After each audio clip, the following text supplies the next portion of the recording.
Hello dear students, I am your bio teacher Roshan sir. Dear students, as you know very well nowadays we are discussing about chapter number 18 pollution of air and water. Okay, so today we will discuss about air pollution.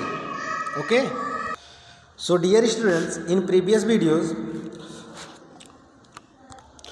we have learned about what is pollution and what is air pollution and what is pollutant and what is types of pollution. ये सब हम चीज़ें पढ़ चुके थे थोड़ा बहुत करके जनरल वे में, एंड इस पे जो पैराग्राफ दिया है इसके बारे में लाइन टू लाइन चर्चा कर चुके हैं। सो कल वाली वीडियोज़ में मैं आपको एयर पोल्यूशन के बारे में एक डिफिनीसन एक जनरल वे में आपको समझाया था कि एयर पोल्यूशन हम किसको कह सकते हैं। So today we will discuss according your book. आपके बुक के अकॉर्डिंग आज हम डिस्कस करेंगे कि एयर पोल्यूशन क्या है। Okay, so let's start. Dear students, first line is saying that we can survive for some time without food. Okay, आप लोग बस लाइन टू लाइन देखते चलिए, सब कुछ समझ में आएगा। पेज नंबर 239 मीन्स 239 पे। ओके, सो एयर पोल्यूशन की जो हेडिंग है इसके बारे में डिस्कस करते हैं। लिखा है we can survive for some time without food, है ना डियर स्टूडेंट्स। मीन्स हम क्या कर सकते हैं कि बिना फूड के कुछ समय तक जिंदा रह सकते हैं ना।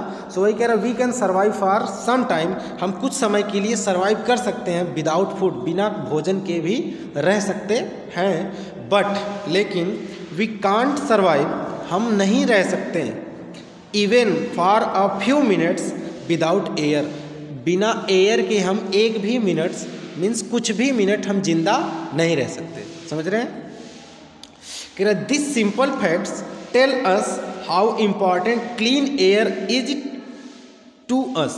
कह रहा ये सिंपल फैक्ट जो है, ये साधारण फैक्ट, ये साधारण सच्चाई हमको बताती है। Tell us how important clean air, जो क्लीन एयर है ना, साफ हवाएं, शुद्ध हवाएं हमारे लिए कितना इम्पॉर्टेंट है, ये छोटा सा फैक्ट हमको बता रहा है। ठीक है, आगे नेक्स्ट पेज पे देखते हैं डियर स्टूडेंट्स।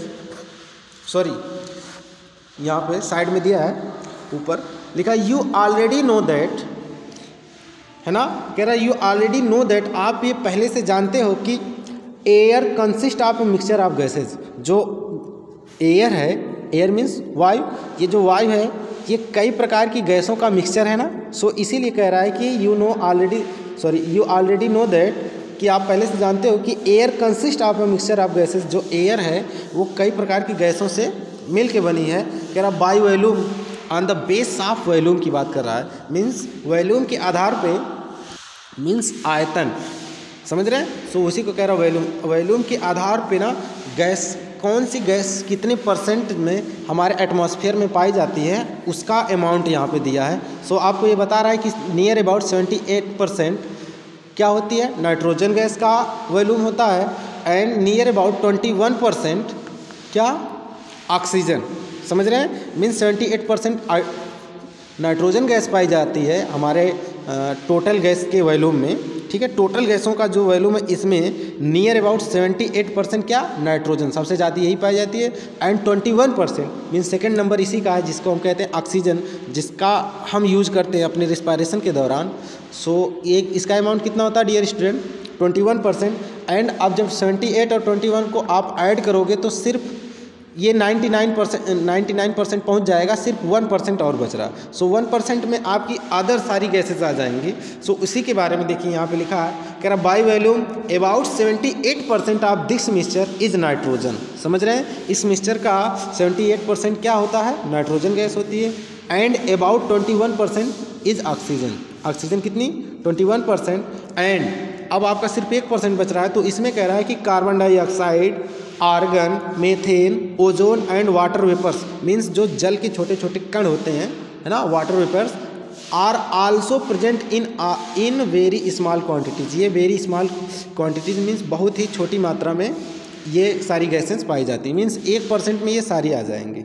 ठीक है, सो आई होप कि इतना आप लोगों को समझ में आएगा। अब डियर स्टूडेंट्स, अब हमको चर्चा करना, एक एक्टिविटीज़ दिया है, एक्टिविटी आपकी बुक पे, इसके बारे में थोड़ा सा डिस्कस करते हैं, फिर आगे बढ़ते हैं। ओके, बहुत ज़्यादा शोर भी हो रहा है इधर, चलिए देखते हैं। डियर स्टूडेंट्स, एक्टिविटीज़ को लाइन टू लाइन देखिए। कह रहा है you may have covered your noise, आप अपने नोज़ को कवर्ड कर लिए होंगे, है ना। तो वही कह रहा है कि you may have covered your noise, आप अपने नाकों को क्या किए होंगे, अपने नाक को कवर्ड किए होंगे, नोज़ को कवर्ड किए होंगे। कब?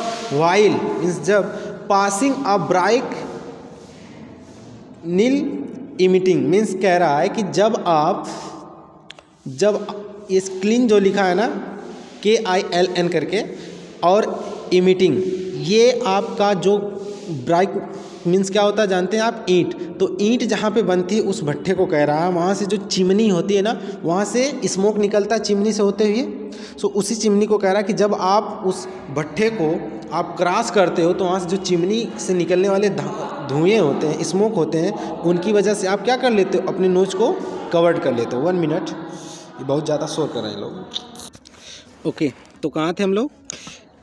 हाँ, you may have covered your nose while passing a bright clean emitting means जब आप भट्ठे को मीन्स जहाँ पे ईंट बनती है ना, उसको जब आप क्रॉस कर रहे होते देन आप क्या करते हैं या किए होंगे, इस चीज़ को कह रहा है यू मे हैव कवर्ड, आप अपने नाकों को उस समय क्या किए होंगे? कवर कर लिए होंगे, है ना। देन कह रहा स्मोक और स्टार्टेड काफिंग वाइल, जब उसकी वजह से उससे निकलने वाले जो धुएँ होंगे उनकी वजह से आप क्या, आपको खांसी आना स्टार्ट हुई होगी, देन आप क्या किए होंगे? अपने नोज़ को कवर किए होंगे, है ना। एंड कह रहा है सॉरी, ये स्मोक वाला जो था इसकी मीन्स आप देखिए फर्स्ट लाइन ये है, कह रहा है कि you may have covered your nose, यहाँ से लेके कहाँ तक? स्मोक तक, ये आपकी चिमनी वाले के लिए है। एंड मीन्स जो चिमनी से या फिर वहाँ से ईंट के भट्ठे से निकलने जब धुएँ निकलते हैं देन आप अपने नोज़ को कवर करते हैं, ये। एंड फिर कह रहा started coughing while walking on busy road, ये नेक्स्ट सेंटेंस है। ओके डियर स्टूडेंट, सो कह रहा है कि जब आप किसी बिजी रोड से क्रॉस करते हो तब आप क्या करना चालू कर देते हो? खांसना मीन्स आप वही लिखा है कि स्टार्टेड कफिंग मीन्स आप खांसना स्टार्ट कर देते हो जब आप कहाँ से गुजरते हो? एक वॉकिंग बिजी रोड, कहाँ से जा रहे हो? एक बिजी रोड से जा रहे हो, गुजर रहे हो, देन आप क्या स्टार्ट करते हो? खांसना। समझ रहे हैं? और देखिए इसी बिजी रोड को डियर स्टूडेंट्स दिखाया भी है फिगर में 18.1 में, देख रहे हैं? ये एक्टिविटीज़ के नीचे जो फिगर है देखिए, एक बिजी रोड है, तो ऐसे रोड से जब भी आप गुजरोगे तो आपको कफ मीन्स खांसी आएगा, ठीक है। फिर on the basis of your experience, आपका जो एक्सपीरियंस है उसके आधार पे, है ना, वो अपने एक्सपीरियंस पे नहीं, आप ही के एक्सपीरियंस पे बात कर रहा है। कह रहा है on the basis of your experience compare the quality of air, आप अपने एक्सपीरियंस के आधार पे एयर की क्वालिटी में कंपेयर करिए। At the place given in below, कुछ प्लेस दिया है, नीचे लिखा है, वहाँ पे जो एयर्स पाई जाती हैं उनके बीच में आप कंपेयर करिए कि कहाँ पे प्योर एयर पाई जाएंगी और कहाँ पे पॉल्यूटेड एयर। समझ रहे हैं? So dear student, first point देखिए, कह रहा ये park and a busy road, तो आप इजीली समझ जाएंगे। कह रहा एक पार्क वाला प्लेस है और एक प्लेस कहाँ कैसा है? बिजी रोड का। सो कहाँ पे पॉल्यूटेड एयर पाई जाएगी और कहाँ पे पॉल्यूटेड एयर नहीं पाई जाएगी, ये इजीली आप समझ रहे हैं, है ना। मीन्स पार्क में आपका प्योर एयर पाई जाएगी एंड बिजी रोड पे पॉल्यूटेड एयर, है ना।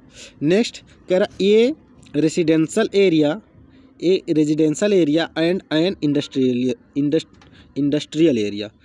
मीन्स रेजिडेंशियल मीन्स होता है जहाँ पे लोग पाए जाते हैं, मीन्स आवास जहाँ पे बनाए जाते हैं। तो कह रहा है एक आवासीय क्षेत्र या फिर एक इंडस्ट्रियल क्षेत्र जहाँ पे इंडस्ट्रीज़ का फॉर्मेशन हुआ है, वैसा क्षेत्र। तो आपको क्लियर पता है जो आवासीय क्षेत्र होगा वहाँ पे प्योर एयर पाए जाएंगे, इंडस्ट्रियल एरिया में इम्प्योर एयर, मीन्स जिसको हम कह सकते हैं पॉल्यूटेड एयर, ठीक है। कह रहा a busy traffic intersection at different time of one day, that is means example दे रहा early morning, afternoon and evening. Means कह रहा है एक ऐसी बिजी ट्रैफिक के पास जाइए आप जहाँ पे डिफरेंट टाइम, मीन्स टाइम भी देखिए दिया है, मतलब सुबह शाम दोपहर हमेशा क्या हो, एक बिजी ट्रैफिक हो, वहाँ पे जाइए। तो क्या वहाँ पे एरिया, वो जो एरिया रहेगी वहाँ पे एयर पॉल्यूटेड रहेंगे? नहीं, मीन्स पॉल्यूटेड ही रहेंगे, प्योर एयर नहीं रहेंगे। समझ रहे हैं।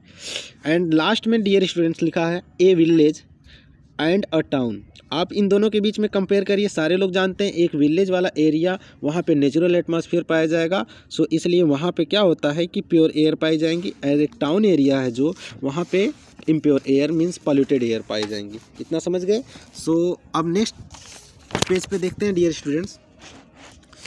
अभी इसी एयर पॉल्यूशन के ही अंतर्गत अभी कुछ चीज़ें और बची हैं नेक्स्ट पेज पे, इसके बारे में डिस्कस करते हैं।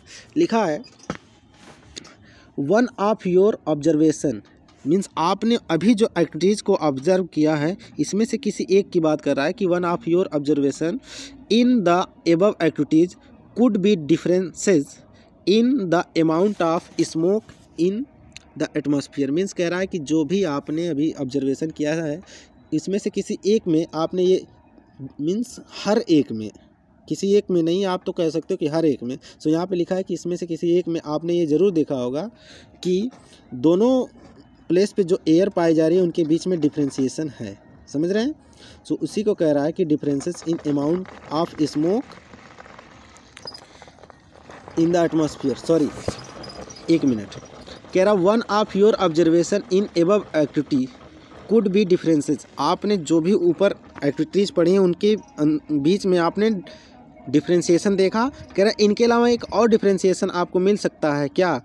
In the amount of smoke in the atmosphere. जो एटमॉस्फेयर में हमारे स्मोक पाया जा रहा है इसके बीच में भी आप, मीन्स उनके बीच में और जो एटमॉस्फेयर में पाया जा रहा है उनके बीच में जो स्मोक में पाया जा रहा है ना, एटमॉस्फेयर और वो जो ऊपर अभी आपने एरियाज़ पढ़े हैं, मीन्स जो रेजिडेंशियल एरिया या पॉल्यूटेड एरिया जो भी अभी आपने पढ़ा था, और ये जैसे पार्क हो गया, इन सब के बीच में जो स्मोक पाए जा रहे हैं, एक ये और प्लस एक जो आपका एटमॉस्फेयर मीन्स जो वायुमंडल में जो स्मोक पाया जा रहा है, इनके बीच में भी एक डिफ्रेंशिएशन आपको मिल सकता है। समझ रहे हैं। एंड कह रहा do you know where the smoke could have some come from.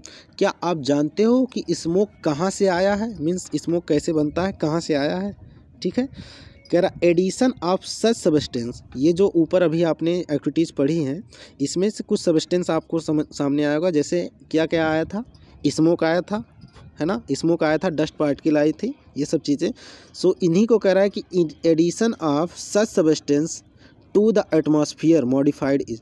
ये सब सब्सटेंस आपस में मिल के हमारे जो एटमॉस्फेयर ना इसको मॉडिफाइड करते हैं, चेंज करते हैं। मीन्स हमारा जो वातावरण है जिसको हम वायुमंडल, एटमॉस्फेयर मीन्स वायुमंडल, जो हमारा मीन्स जहाँ पे एयर का अमाउंट पाया जा रहा है, ऐसा स्फीयर जहाँ पे एयर का अमाउंट पाया जा रहा है उसको एटमॉस्फेयर बोल रहा है। सो हमारे एटमॉस्फेयर में क्या होता है कि ये ढेर सारी जो ऊपर अभी आपने सबस्टेंस पढ़े हैं, ये सबस्टेंस आपस में ऐड होके इसको मॉडिफाइड करते हैं। किसको? हमारे एटमॉस्फेयर को। मीन्स जैसे गैसेज हो गया, स्मोक हो गया, है ना, फॉग हो गया, डस्ट पार्टिकल हो गया, ये सब आपस में ऐड होंगे, देन कैसी एरिया काज होगी? Polluted area. सो जो पॉल्यूटेड एरिया काज होगी वो हमारे एटमॉस्फेयर को मॉडिफाई करेगी ना। सो उसी कह रहा। एंड कह रहा when air is contaminated by unwanted substance which have a harmful effect on both the living and the non living, it is referred to as air pollution. Dear students, when से लेके air pollution तक आप इसको underline कर लीजिए। यही देखिए आपका अब तक जितना आपने पढ़ा है इसमें से सिर्फ इतना आपका यही क्या है, एयर पॉल्यूशन के बारे में यही डिफिनीशन बोल रहा है कि एयर पॉल्यूशन है क्या। ठीक है। देखिए कह रहा व्हेन एयर इज कंटामिनेटेड। मैंने आपको एयर पॉल्यूशन के बारे में बताया था कि जब हम अनवांटेड चेंजिंग हो जाती है हमारे एयर में, देन वो एयर पॉल्यूशन हो जाता है ना, बाय एनी सब्सटेंस, किसी सब्सटेंस के द्वारा, किसी कंपोनेंट के द्वारा ये चेंजिंग होती है। सो उसको हम क्या बोलते हैं? Air pollution. और उस सब्सटेंस को या उस कंपोनेंट को हम बोलेंगे पॉल्यूटेंट बोलेंगे, यही ना बोलेंगे। सो वही चीज़ अभी आगे आपको मिलेगा। कह रहा when air is contaminated by unwanted substance, किसी अनवांटेड जिसकी हम इच्छा ना रखें ऐसे सब्सटेंस के द्वारा हमारा एयर क्या हो जाए डियर स्टूडेंट, कंटामिनेट हो जाए, मीन्स इम्प्योर हो जाए, ठीक है, अशुद्ध हो जाए। कह रहा विच हैव ए हार्मफुल इफेक्ट, और उस जो सब्सटेंस है उसके पास कैसा हो इफेक्ट काज करने का, मीन्स हार्मफुल इफेक्ट वो काज करे हमारे, मीन्स हमारे एयर को कैसा बना दे, अनवांटेड चेंजिंग ला दे हमारे एयर में, समझ रहे हैं। सो कह रहा when air is contaminated by unwanted substance, किसी अनवांटेड सब्सटेंस के द्वारा, अनचाहे पदार्थ के द्वारा हमारे एयर इम्प्योर हो जा रही है।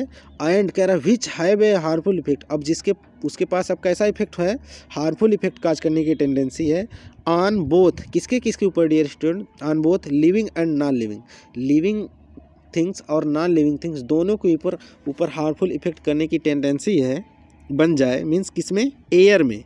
और कब बन जाए, जब वो किसी अनवांटेड सब्सटेंस के द्वारा क्या हो जाए, पॉल्यूटेड कर दी जाए, कंटामिनेट कर दी जाए, समझ रहे हैं। देन आप कहोगे कि ये एयर पोल्यूशन है, समझ रहे हैं। सो उसी को कह रहा है कि when air is contaminated by unwanted substance which have a harmful effect on both living and non living, it is referred to as air pollution, समझ रहे हैं।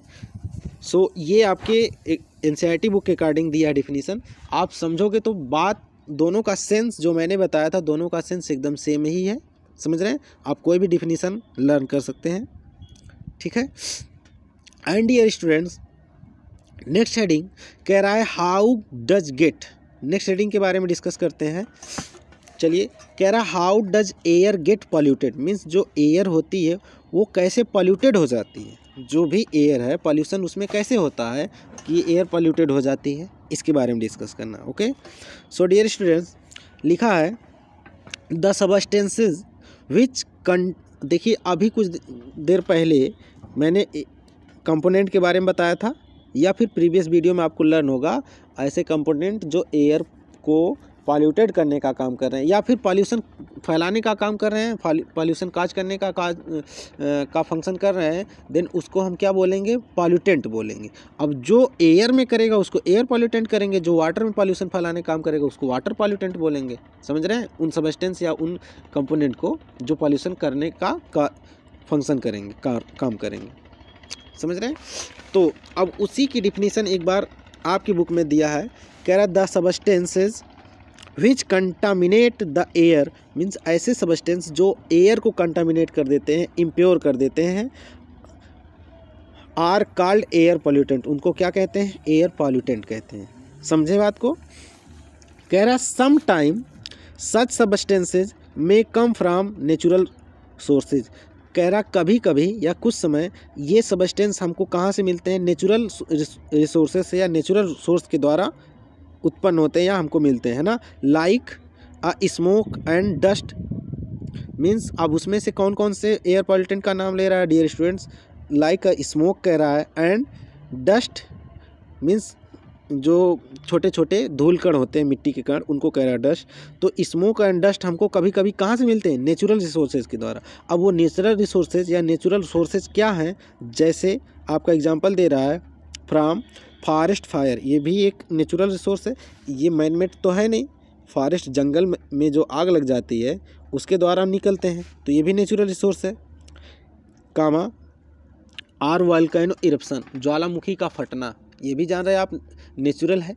सो ये जो है नेचुरल डिजास्टर हैं ये सब। सो इनकी वजह से क्या होते हैं कि कुछ पॉल्यूटेंट काज होते हैं, ये पॉल्यूटेंट क्या काज करने का काम करते हैं, पॉल्यूशन काज करवाने का काम करते हैं। सो इनको कह रहा है, इसीलिए इनको कह रहा है कि सम time such substances may come from natural sources like smoke and dust from forest fire and volcano eruption, समझ रहे हैं।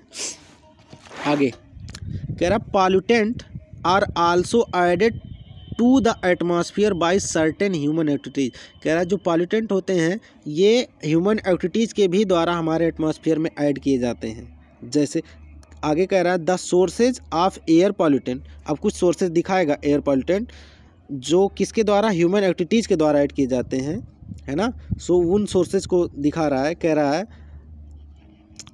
The sources of air pollutant are factories, है ना, पहले आपका क्या कह रहा है, फैक्ट्रीज आप जान रहे हो, फिर पावर प्लांट, ठीक है, ऑटोमोबाइल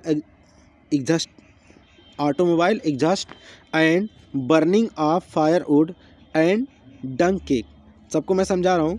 कह रहा है कि फैक्ट्रीज आप जान रहे हो, पावर प्लांट मीन्स जो विद्युत संयंत्र होते हैं ना, आप देखोगे जहाँ पे विद्युत जो इलेक्ट्रिक एरियाज होती हैं वहाँ पे बहुत से सिस्टम यूज किए जाते हैं। इन सारे सिस्टम को जो मीन्स आपको इलेक्ट्रिसिटी में हेल्प करने वाले जो सिस्टम होते हैं इनका यूज किया जाता है। तो इन सब को कह रहा है ये पावर प्लांट इनको बोल रहा है, ठीक है। और कोई आप पावर प्लांट इससे मत समझिए कि प्लांट से है, नहीं, ये विद्युत के लिए यूज किए जाने वाले क्या होते हैं, सिस्टम होते हैं, इनको पावर प्लांट बोल रहा है।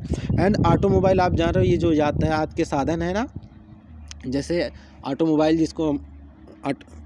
जिनको बोल रहा है, ऑटोमोबाइल ये जैसे आपका व्हीकल जितने हो गए ये सब ऑटोमोबाइल में आएंगे, जैसे आपका कार हो गया, है ना, ऑटो हो गया, टेम्पू हो गया, ये सब।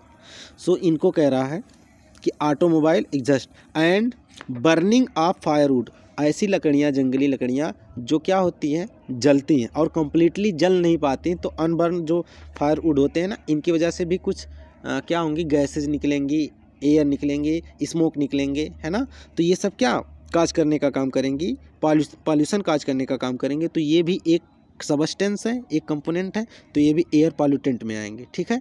और एक आपका और दे रहा है सोर्स, है ना, जो मैन मेड है, ये काफ़ी अमाउंट में एयर पॉल्यूटेंट काज करवाने का काम करता है, जिसको कह रहा है डंग केकेज। आप जान रहे हो डंग केज क्या होते हैं, जो उपले बनाते हैं ना, गांव में माताएं बनाती हैं, आप लोगों को पता होगा, मीन्स जिसको आप गोहरी कहते हो, ये गाय या भैंस के गोबर से बनाए जाते हैं, है ना। एक लकड़ी, ऐसी आर्टिफिशियल लकड़ी बनाती हैं जो चूल्हे में लगा के भोजन को पकाने के लिए यूज़ किए जाते हैं। तो इनको आप समझ गए होंगे क्या मैं कहना चाह रहा हूँ। डंग केक जिनको हम गोहरी कहते हैं, इनको भी जलाएंगे तो ये अनबर्न होती, कंप्लीटली जलती नहीं है, बड़े देर के बाद जलेंगी। सो ये जब तक धीरे धीरे जलेंगी तब तक कुछ ना कुछ इसमें से स्मोक निकलते रहेंगे। तो ये जो स्मोक है ना, ये एयर, आप डंग केज या पावर प्लांट, इन सब को आप पॉल्यूटेंट नहीं बोल सकते डियर स्टूडेंट। कंप्लीटली आप समझिए, ये सब तो क्या है, सोर्सेज हैं, ये सोर्सेज हैं एयर पॉल्यूटेंट के। अब इनसे निकलते एयर पॉल्यूटेंट। अब एयर पॉल्यूटेंट कौन कौन से हैं, जैसे वो जो स्मोक हो गया, ठीक है, या डस्ट पार्टिकल हो गए, ये पॉल्यूटेंट है, ये फैलाने का काम करेंगे एयर पॉल्यूशन। समझ रहे हैं ना, कि आपके एयर पॉल्यूटेंट फैक्ट्रीज हैं, पावर प्लांट्स हैं, ऑटोमोबाइल्स हैं, ये नहीं है, ये सब तो सोर्सेज हैं ना पॉल्यूटेंट के। समझ रहे हैं। सो ये सब क्या है, सोर्सेज हैं। अब इनसे क्या निकलते हैं, पॉल्यूटेंट निकलते हैं, ये पॉल्यूटेंट फैलाने का काम करते हैं पॉल्यूशन। समझ रहे हैं। सो आई होप कि इतना आपको समझ में आया होगा। बाकी चीज़ें नेक्स्ट डे डिस्कस करेंगे। Okay, thanks.